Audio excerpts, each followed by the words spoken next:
I believe it's recording.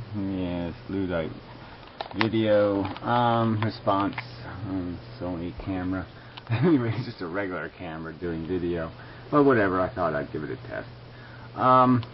Anyway, so Luddite, the same old accusations. I can't make this video forever, so I'll play the end of this video because he does a little Nietzsche thing. And he says somewhere in the comments he doesn't like the accusation that this is just Randian philosophy. And that's all it is. So I just thought, he keeps implying that this philosophy of looking at evolution and recognizing just the basic dirt simple animalistic psychology that is possessing most of the human organism. The obsession with the silly sports heroes, the gold medal bullshit, the we're better than you stuff, the border stuff, my state's better than your state. All of this competition to do what? Right? To plant a flag somewhere and say, I am super cool and great. And so this is his philosophy. He's taken that to the extreme and made it gold, plated it in gold. That's what Nietzsche did. Nietzsche said, okay, there is no better answer to our existence. There is no God with some elegant purpose.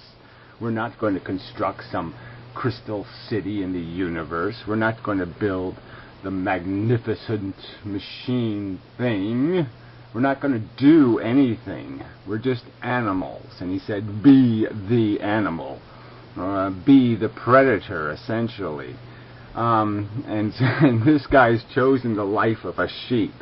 He's chosen to be one of the lambs. And then he talks as if he is a predator, as if he knows what a predator is. And I laugh at him, I mock him, and I hope he gets what he deserves, which is to become the prey. Become the prey of the Dahmers and the Bundys. They should come visit him, because he is endorsing and embracing that philosophy of me. I'm magnificent. I am a mega-human because I feel it. Because I feel more than you. I'm better than you. I mean, it's just so ironic. Especially in the context of previous statements by this fake empathist, this phony of a person who says one thing 1 week and says something entirely different 3 weeks later. Life is intolerable if I had to accept this defeat. And yet he will accept the defeat in someone else. If somebody else is the one having it all taken away, they should not press a red button. But if he has it taken away, if it happens to him, the button is appropriate. I mean, and he calls this philosophic integrity. He calls this, I'm a lover of the truth, as applied through my own vision in a hypocritical, duplicitous manner. I mean, it's just grotesquely idiotic. And it's a horrid, disgusting waste of my power to have to respond to it. Lions should not have to deal with this lamb whatever hoof disease or something. Yeah, I shouldn't have to clean this mess up. These vegetable eaters. Yeah. So anyway, so now he's going to quote Nietzsche. Nietzsche is an idiot. I'm sorry. Nietzsche was quite brilliant. All right, as a person capable of rhetoric, he's very eloquent, very concise, and well done in mocking the very things this guy is trying to resurrect, like God. He would mock him. Nietzsche would mock Luddite's idiotic desire to retain some notion of free will. He would mock it as, gosh, you're just trying to reinvent the nonsense, aren't you, silly person? And yet Luddite does this. And then he will quote him to his advantage. And what does he quote? The most insane of Nietzsche's failure. The epitome, the peak of his failure, which was gold-plating nonsense. The nonsense of biology. The stupidest, crudest, dumbest part of us. And Nietzsche said, okay, that's all there is? All right, let's take the porridge you know, and pretend it's filet mignon. I mean, it's just pitiful. So anyway, let's play this. Nietzsche contended that there's only perspectival knowledge, right? So that we may not enjoy, there may be such a rift, if you will, between perspectives, that communication is lost here. But this is from Genealogy of Morals, my favorite of his works. So just get this, that the favorite of his works, which is basically an excuse to become a bug. Be your inner insect. It's just an affirmation of the silliest part of the mechanism. The idiocy. This is the epitome of idiocy. This is like the Europeans coming to North America and not recognizing their own nieces and nephews, essentially. Be a bug. He says that lambs dislike great birds of prey does not seem strange, only it gives no ground for reproaching these birds of prey for bearing off little lambs. And if... Yes, so making a mess. Yeah, being expensive. So let's not consider the expense of these silly, mocky predators who hide on their rails, who have to hide in the sky from accountability. Yeah, we can do this metaphor thing forever. The cowardice. The lambs say among themselves, these birds of prey are evil, and whoever is least like a bird of prey, but rather its opposite, a lamb, would he not be good? Yeah. Again, so this is coming from the perspective of a person who's chosen the lamb lifestyle. I will be a lamb. I will be a slave to traditional notions.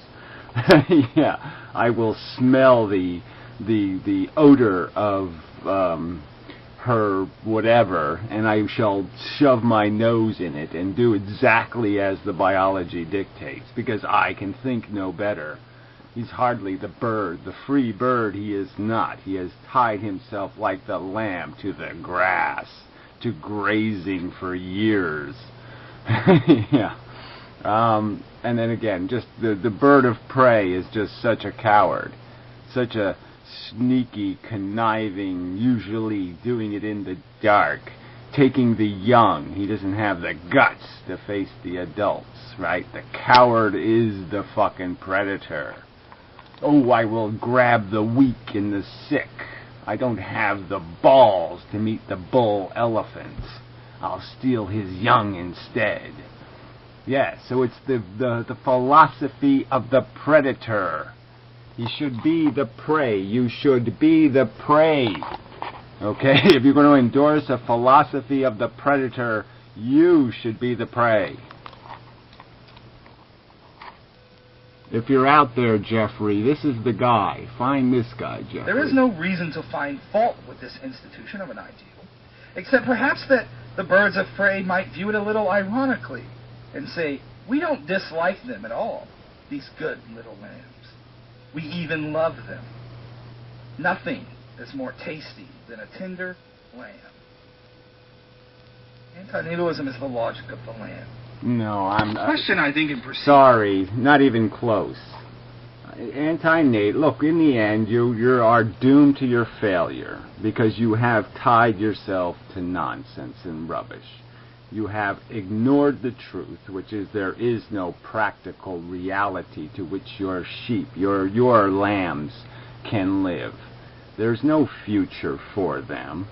They live in an unsustainable environment, and you're just pretending. Yes, and so, yes, the antinatalists aren't predators. They aren't sitting there saying, I have some use for these stupid creatures. But they are sitting, watching, and saying, mocking both, mocking either side of this stupid, idiotic competition you've set up for yourselves. Saying, what will they accomplish? Oh, that's right, nothing. They will feed the doom. They'll create their own doom. And then they'll sit there and iconize a philosophy of Ted Bundy, of Gacy, of Dahmer. Okay, the predator's philosophy. He iconizes. fail. Yes.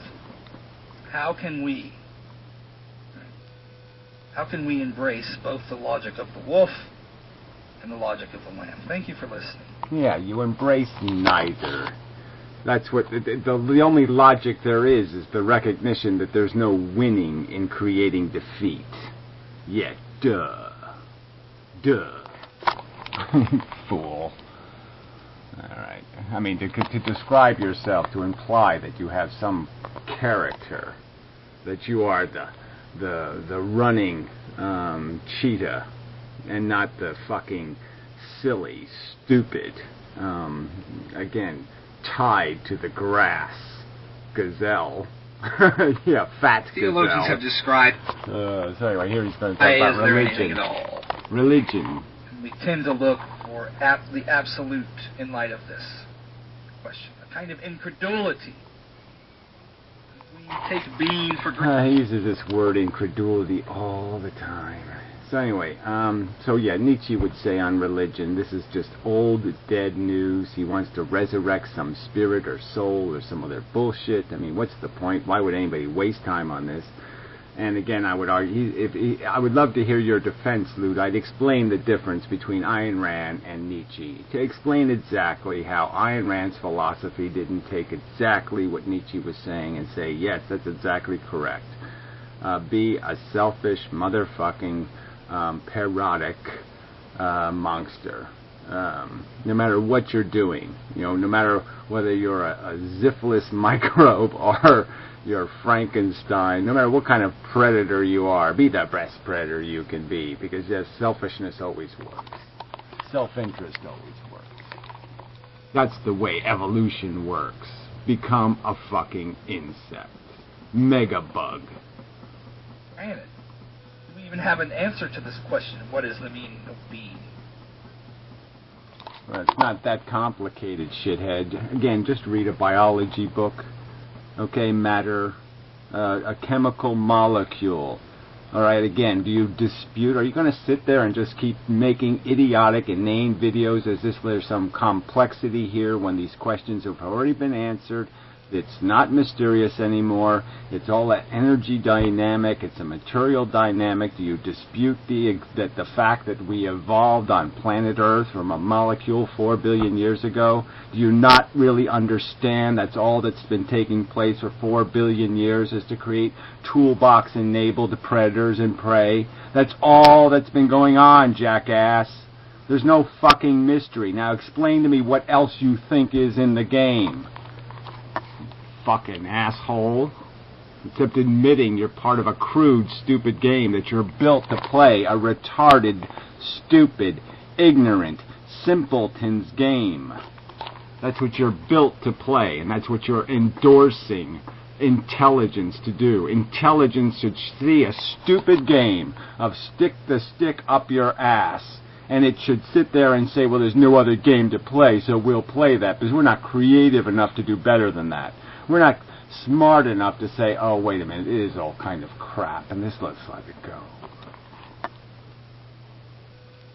I mean, it really is just so ironic that you and Anna Konovad and the rest of these, you sit there and talk about the ironic stupidity of it. It's ludicrous. It's what's the word they use to imply that somehow it's funny? It's really funny. You're too stupid to figure out that horror isn't funny. Brilliant. I think that, Tillich described God as the power of being itself. That which is the condition of possibilities for entities to be entities. Right? Oh, yeah, whatever. So, yes, let's just reinvent the word God now in religion and just pretend that it's not what it is, okay, which is a lie. Just a stupid lie. All right, and pretend there's some kind of validity in it, though. Resurrect the very God that Nietzsche mocked. Go ahead, lie. And, but I think that, yes, it is fair to say that methodological naturalism can pretty much be assumed, I suppose. It can pretty much be deemed viable. I don't give much stock to cosmological arguments and ontological arguments and teleological. Well, whatever. You're spending enough time wasting everybody's time pretending as if there is some issue. So why are you pretending there's an issue? Why don't you just declare God dead and then move on to reality and say, just say, look, I don't see any other choice here. We either admit the game is too stupid to play or we become megabugs. Those are our two choices. Become the worst, most insidious, disgusting predator ever created, or we concede that there's no good game to play here. Yes, those are your two choices.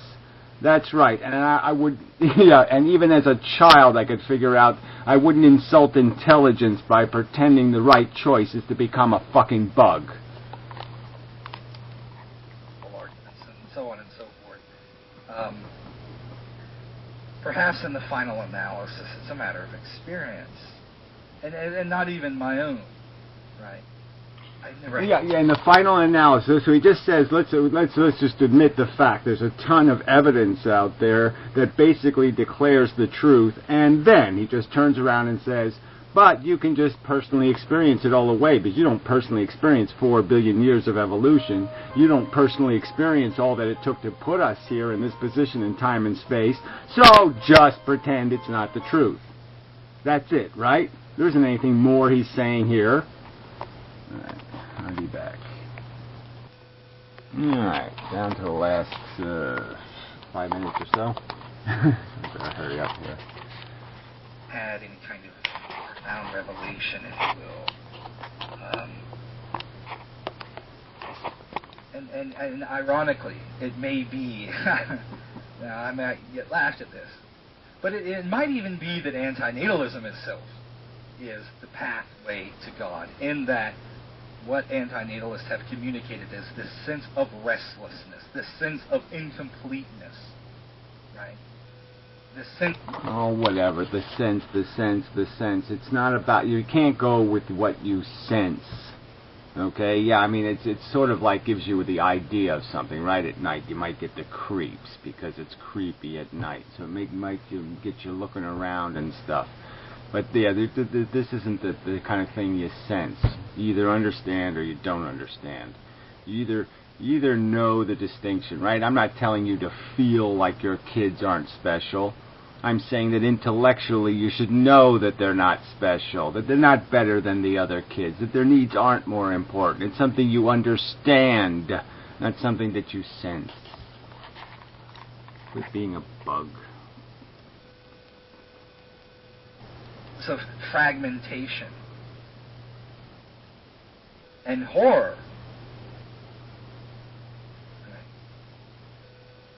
That which will remain forever a mystery is the horror imposed on each of us for having to live.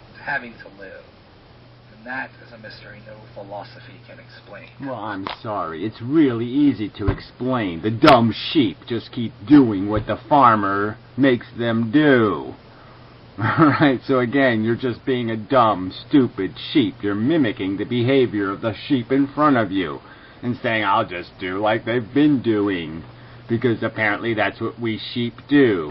And then you'll sit there and once in a while think yourself free, and I'm being an intellectual because I thought about being a bird of prey, and I read some metaphors about what it is to be a bird of prey.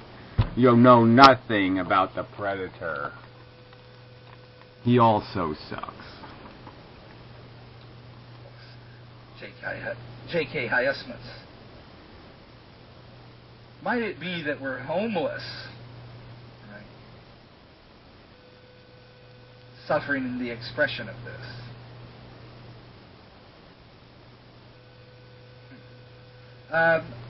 Whatever. All this lamentation, and then you mock it. That tomorrow you'll be mocking the lamenters. I mean, this is just such hypocrisy. Experience of others.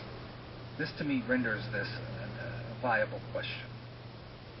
Because when I read the mystics, right, and when I read the profound story of Bertold J.K. Huysmans' quasi-autobiographical character, Who cares? I can't bring myself,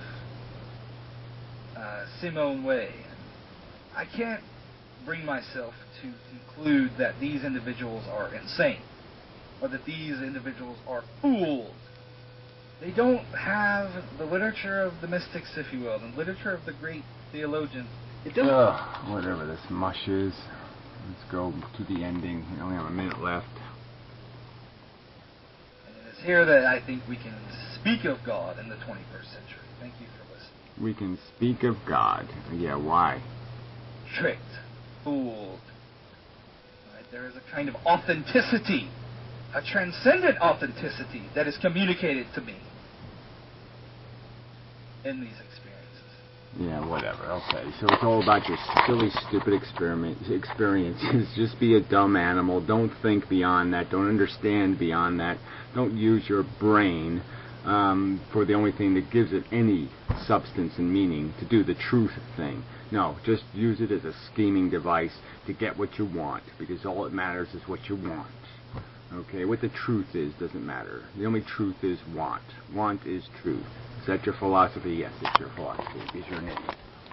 So anyway, we're out of time.